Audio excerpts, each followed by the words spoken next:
नमस्कार, मैं ज्योति श्रीवास्तव। आप देख रहे हैं सी न्यूज भारत। वक्त हो चुका है बुलेटिन का। बुलेटिन में सबसे पहले बात करेंगे एटा की, जहां अवैध कब्जे को लेकर भाजपा नेता ने जिला प्रशासन से की शिकायत। आगे बात करेंगे फिरोजाबाद की, जहां लाखों रुपयों से भरा बैग लेकर भागे लुटेरे। साथ ही बात करेंगे झांसी की, जहां 3 अपराधियों को पुलिस ने मोटरसाइकिल व तमंचा सहित किया गिरफ्तार। इन तमाम खबरों पर विस्तार से होगी चर्चा।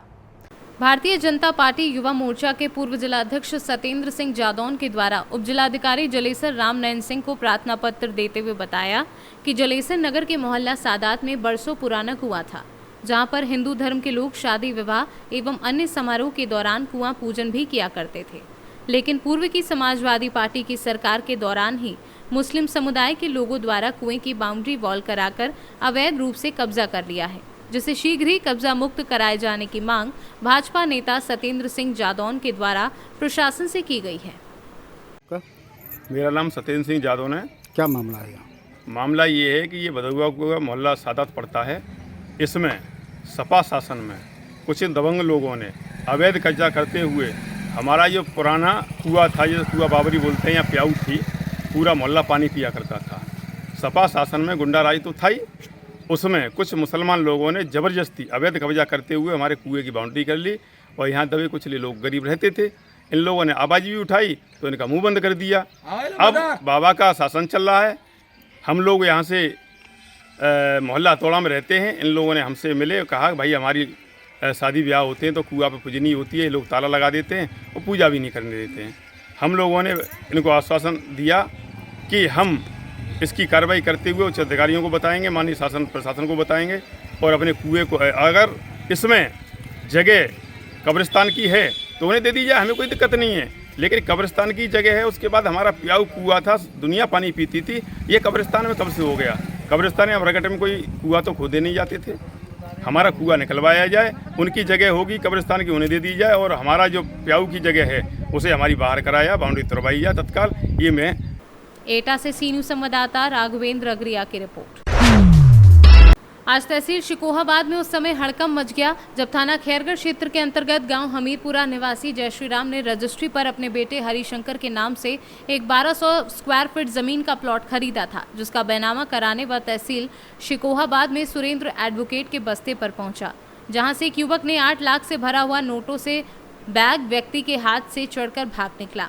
जानकारी होते ही लोगों ने उसका पीछा करना शुरू किया तो युवक थैला फेंक कर स्टेशन रोड पर दौड़ने लगा। कुछ लोगों ने थैला उठाया और कुछ नहीं उसे दौड़कर नारायण तिराहा पर पकड़ लिया। युवक की जमकर पिटाई की और बाद में उसे पुलिस के सुपुर्द कर दिया। जय श्री राम जी, क्या हुआ घटना? बैग हाथ में से छुड़ाया है तो एक व्यक्ति ने। क्या था बैग में? दाम कितने रुपए थे? 8 लाख रुपए आए और कम बने हुए। अच्छा, कहाँ की बात है? ये कैसी लगी? क्या करने आप आए थे? सुरेंद्र वकील लगे। एक नाम और का बताओ। सुरेंद्र वकील। क्या कराने आए थे? मेरा प्लॉट को। अच्छा, प्लॉट का छीन लिए थे पैसे? हाँ, पकड़ लिया कि नहीं? क्या हुआ? पकड़ लिया, बंद है। पैसे मिल गए? पैसे तो छुड़ा लो। फिरोजाबाद से सी न्यूज संवाददाता सन्नेश कुमार गुप्ता की रिपोर्ट। आज स्वास्थ्य विभाग फिरोजाबाद की छत्र छाया में नगर शिकोहाबाद में बगैर लाइसेंस के फल फूल रहा मेडिकल स्वामियों का धंधा और इसी के आधार पर आगरा मंडल आगरा एके जैन औषधि आयुक्त के निर्देशन में छापेमार कार्यवाही की गई, जिसके अंतर्गत नगर शिकोहाबाद एटा तिराहा पर 3 मेडिकल ऊपर औषधि आयुक्त एके जैन के दिशा निर्देशन में टीम बनाकर छापेमार कार्यवाही की गई। कार्यवाही के दौरान 3 मेडिकल बिना लाइसेंस के चलते हुए पाए गए, जिनके खिलाफ एके जैन ने कड़ी कानूनी कार्यवाही करने की बात कही। साथ ही स्वास्थ्य विभाग की घोर लापरवाही नजर आई। सोचने वाली बात यह है कि इस तरीके से चलने वाले मेडिकल स्टोरों के माध्यम से आम जनता का किस प्रकार से किया जाता है शोषण। मोटी कमाई के चक्कर में नकली दवा का जमकर बिक्री की जाती है। मेडिकल पे आपने छापामार कार्रवाई की है, क्या ऐसे कमियां मिली है जिन पर आपने कार्रवाई की है? आज एक गोपनीय सूचना प्राप्त हुई थी कि यहाँ पर जो दुकानें संचालित हैं इनके पास लाइसेंस नहीं है और बिना लाइसेंस के अवैध दवाइयाँ बेच रहे हैं, जिसके लिए हम लोगों ने एक टीम बनाई। आगरा से दोनों ड्रग इंस्पेक्टर और यहाँ के फिरोजाबाद के इंस्पेक्टर, तीनों इंस्पेक्टरों ने मिलकर यहाँ पर छापामारी कार्रवाई की है। पुलिस बल को साथ लिया है। इन 3 दुकानें यहाँ पे संचालित है, नाम देख लूँगा। एक सोनी मेडिकल स्टोर, तनु मेडिकल स्टोर और न्यूकांत शिवम मेडिकल स्टोर। इन तीनों मेडिकल स्टोर के पास लाइसेंस नहीं है।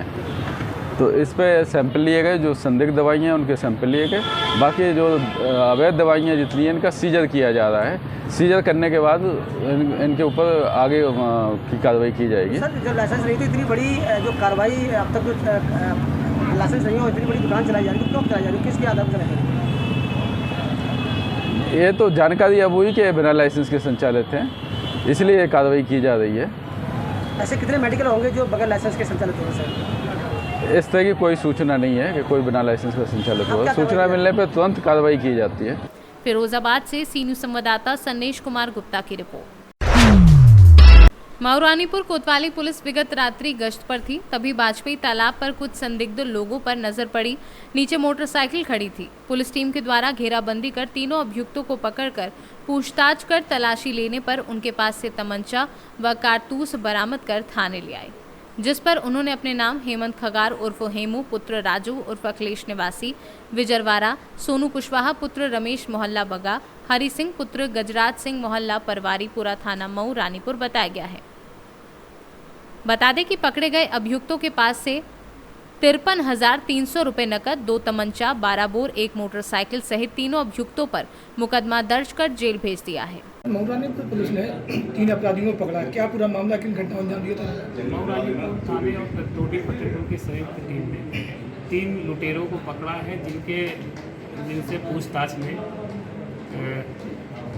53,330 रुपये बरामद हुआ है, 2 तमंचा बरामद हुआ है, 1 चोरी की मोटरसाइकिल। और इनके द्वारा टोटी फतेहपुर में 2 लूट की घटनाएं, एक मऊरानीपुर में चैन स्नेची की घटनाएं, एक वहीं मऊरानीपुर में गुल्लक चोरी की घटना। और इसमें 3 अपराधी, जिसमें हेमंत खंगार, राजू कुशवाहा और हरि सिंह है।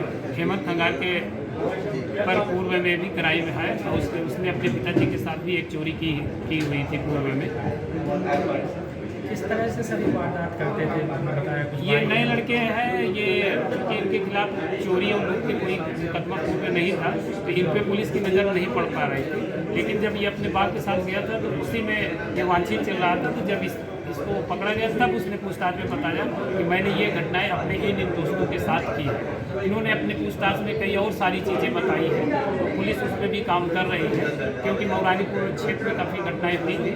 उस पर पुलिस और भी पूछताछ के आधार पर और भी जो अपराधी बाहर घूम रहे हैं उनसे वो करके कार्रवाई करें। सर, एक अपराधी, उसके पिता भी इस मामले में संलिप्त थे? हाँ, उसके पिताजी भी एक विजयवाड़ा गांव है मऊरानीपुर क्षेत्र में, हेमंत खंगार, तो राजू खंगार करके है, तो वो भी चोरी के मुकदमे में उसके साथ बरामद पूरा सामान जो हुआ था उसमें जेल में। अभी जो बदमाश पकड़े गए, मुठभेड़ हुई थी, कैसे पकड़े गए? नहीं, ये पुलिस चेकिंग कर रही थी एक तालाब के पास मऊरानीपुर में, तो वहाँ पर ये मोटरसाइकिल से भाग रहे थे। पुलिस ने फिर घेराबंदी करके वो किया, तो पूछताछ की, तो उसी पूछताछ में इनके पास से चूँकि 2 तमंचा भी बरामद हुआ है और 53,330 रुपये भी बरामद हुआ है, मोटरसाइकिल भी बरामद हुआ है। इनके पकड़े जाने से क्या वारदातें कम होनी, क्या आशंका? हम उम्मीद कर सकते हैं, लेकिन चूंकि अपराधी लगातार और भी नए लड़के आ रहे हैं, इन्होंने कुछ नाम बताए हैं, तो उन पर भी पुलिस काम करेगी कि इन लड़कों ने कोई क्राइम है नहीं, लेकिन बताया कि ये लड़के करते हैं, उन पर कोई लिखा नहीं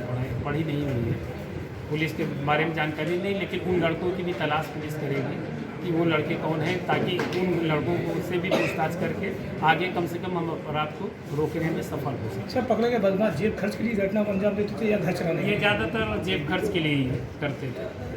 इन्होंने कुछ बाइकें वापस भी की है, तो किस तरह से? वो उस तरह के था, कुछ इन्होंने अपने पूछताछ में बताया 3 बाइकों को 3 अलग-अलग जगहों से अलग-अलग टाइमों में वो किया था, तो उनसे वादी से ही बात करके उनको वापस कर देते थे। किसी में इन्होंने 2,500 बताया, किसी में 5,000, किसी में कहा कि हम उसे। झांसी से सी न्यूज संवाददाता चंदू रायन की रिपोर्ट। उतराव क्षेत्र में इस समय जमकर जेसीबी से मिट्टी खनन का कार्य तेजी के साथ फल फूल रहा है। खनन कार्य से जिम्मेदार मौन बने हुए हैं। बताते चले कि उतराव थाना क्षेत्र सिठोली, सौरा, एकदला, जलालपुर, दादूपुर, बरौना सहित कई जगहों पर जेसीबी से रात तो दिन जमकर मिट्टी की खुदाई हो रही है।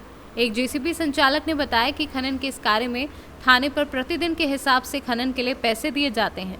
रात दिन हो रहे इस खनन से जहां मिट्टी बेचकर खनन माफिया मालामाल हो रहे हैं, तो वहीं धरती का संतुलन भी बिगड़ रहा है। मिट्टी ढोने वाले ट्रैक्टरों से उड़ रही धूल मिट्टी से सड़क पर राह चलते लोगों को भी भारी परेशानियों का सामना करना पड़ रहा है। प्रयागराज से सी न्यूज़ संवाददाता रणविजय सिंह यादव की रिपोर्ट। बस्ती पुलिस और सर्विलांस टीम ने 19,21,000 कीमत के 154 गुमशुदा और चोरी के मोबाइल बरामद किए हैं। बरामद मोबाइल ब्रांडेड कंपनियों के हैं।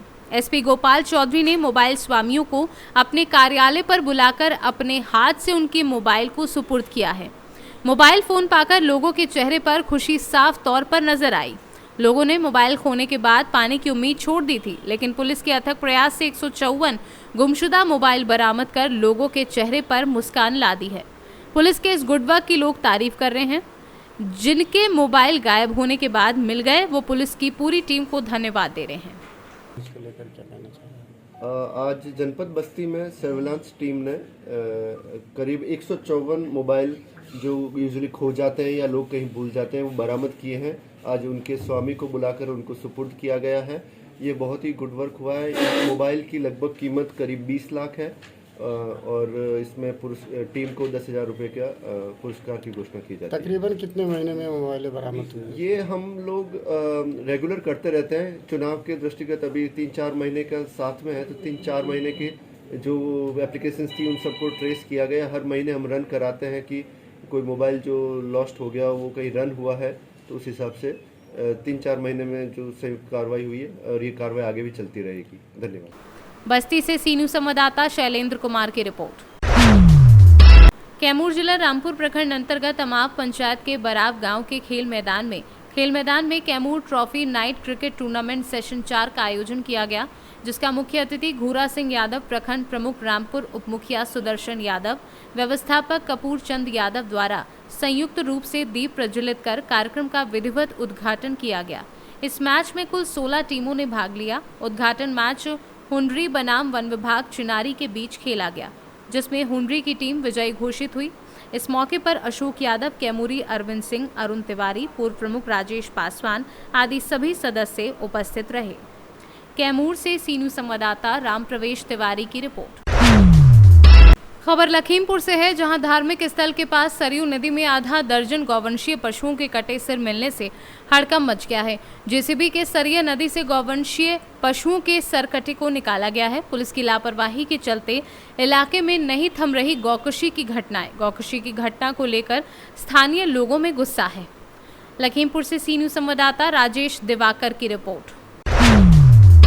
खबर मेरठ से है, जहां दौराला थाना क्षेत्र एसएसपी ऑफिस पहुंची महिला ने अपने ही देवर पर रेप करने की कोशिश करने का लोकल विवाहिता ने एसएसपी दफ्तर पहुंचकर बताया कि उसी के देवर ने उसके साथ जबरन रेप करने की कोशिश की।